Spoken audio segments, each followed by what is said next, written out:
د هیله میډیا درنو لیدونکو سلام په مکړې د نن خبري ټولګه ته پاکستانی مولا د اسلامي امارت مشر چیلنج کړای د کراچي جامع رشید مشر مفتی عبدالرحیم ادعا کړې ده چې د افغانستان حکومت لوی مشر مولا هیبت الله دفاع وزیر مولا یعقوب او د استخباراتو مشر د پاکستان د دښمنانو ملاتړ کوي او په ښکاره پاکستان سره دښمني پیل کړي. هغه زیاته کړې چې زه چیلنج ورکوم او مناظرې ته چمتو یم ترڅو ثابت کړم چې د دوی دا کار غیر شرعي دی چې د باغیانو او خوارجو ملاتړ کوي. افغان حکومت بیا تل داسې الزامونه خندونکي او ګمراه کوونکي ګڼي. ملا برادر وايي موازي سیاسي جریانونه ګواښونکي اعمال او مخالف جهتونه له منځه تللي. د ریاست الوزرا مرستیال ملا برادر په کندهار کې وی غونډې ته ویلي چې دوی په سیاسي او اقتصادي مشارکت باور لري. برادر وايي اوسنی سیاسي قدرت د ټولو په نسبت ثابت او متعادل ساتل شوی او موازي سیاسي جریانونه مخالف جهتونه او د ملي پریکړو تهدیدونکي اعمال له منځه تللي. ملا برادر چې د یکشنبې په ورځ د کندهار د جامعه الاسلامیه دارالعلوم د دستار بندي په مراسمو کې وینا کوله ټینګار وکړ اسلامي امارت د هیواد د هر اړخیز پرمختګ لپاره په سیاسي او اقتصادي مشارکت باور لري. دا مشارکت د تیرو 4 کلونو پر مهال پیاوړی شوی او د علماو او علمي شخصیتونو او مسلکي کارکونکو د مشورو او نظریو پر اساس ولاړ دي. نوموړي همدارز ویل چې په افغانستان کې اوسنی سیاسي قدرت ثابت او متعادل ساتل شوی او د نظام په چوکاټ کې موازي سیاسي جریانونه او مخالف جهتونه له منځه تللي دي. د هغه په وینا په اداري مشارکت اداري شفافیت د اقتصادي زیربناو جوړولو او د عامه خدماتو وړاندې کولو سره ملي رضایت هم زیات شوی دی.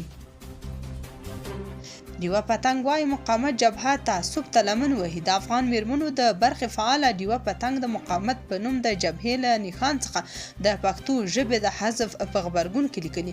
دوی فقط له تعصب شخصي ګټو سمتي او قومي تعصب پرته بل څه نه پیژني. اغلې پتنګ لیکلي افغان ملت د دې ډلې په کړنو او قومي تعصب خبر دي او د دوی پر شعاري خبرو نه تیروځي. ډیوه پتنګ لیکي دغه ډله نه ملي ده نه ملي وه او نه به ملي شي او نه هم ملي فکر ورسره دی. پاکستان افغان خاورې د وسلوالو بریدونو په تړاو ډیر حساس شوی.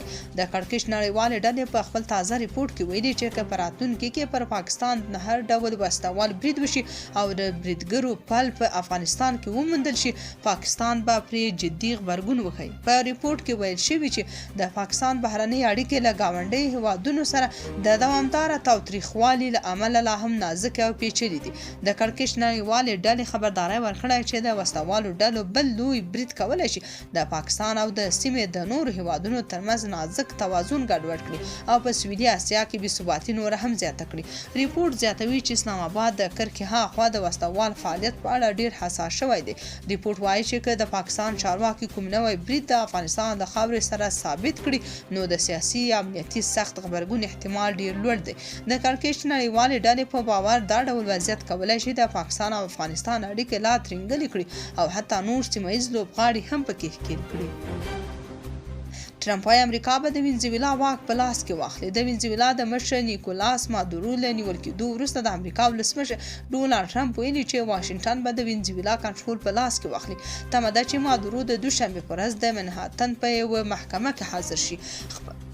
خپرو شوو انځورونو چې د 63 کلن مادورو سترګې پکې په توره پټۍ پټې دي او لاس تړلی د امریکا پر لور وړل کېږي د وینزویلا خلک سخت حیران کړي دي او دا په لاتینه امریکا کې د واشنګټن تر ټولو لانجمنه مداخله ګڼي.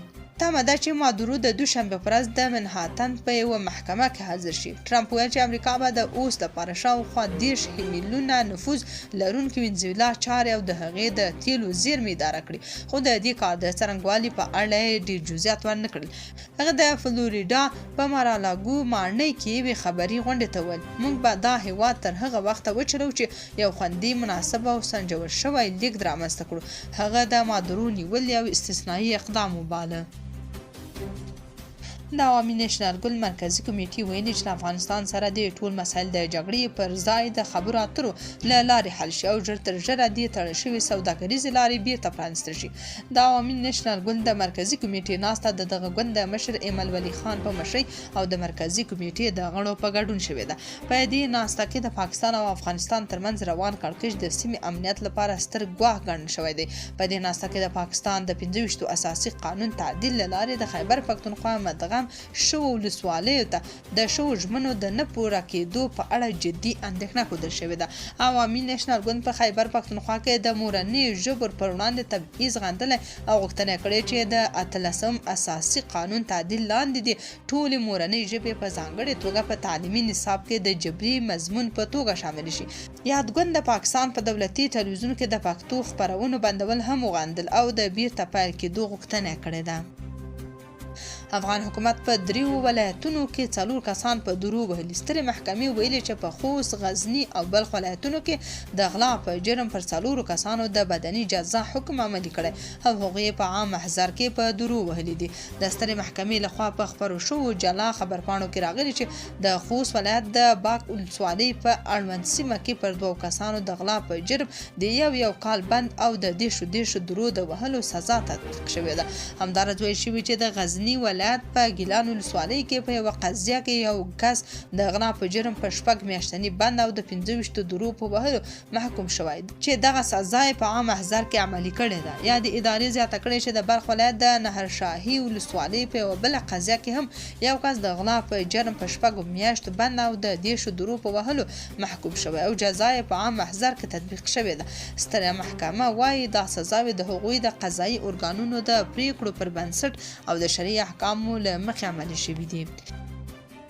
چین پر وینزویلا د امریکا حمله استبدادي اقدام بللی دی. چین د بهرنیو چارو وزارت د وینزویلا د ولسمشر نیکولاس مادورو او د هغه د میرمنې نیول کېدل غندلي او د امریکا د اقدام استبدادي او د ټولو نړیوالو قوانینو سرغړونه بللې ده. دغه وزارت زیاته کړې چې دا ډول اقدام د وینزویلا له ملي حاکمیت څخه سرغړونه ده او کولی شي په لاتینی امریکا کې امنیت او سوله وګواښي.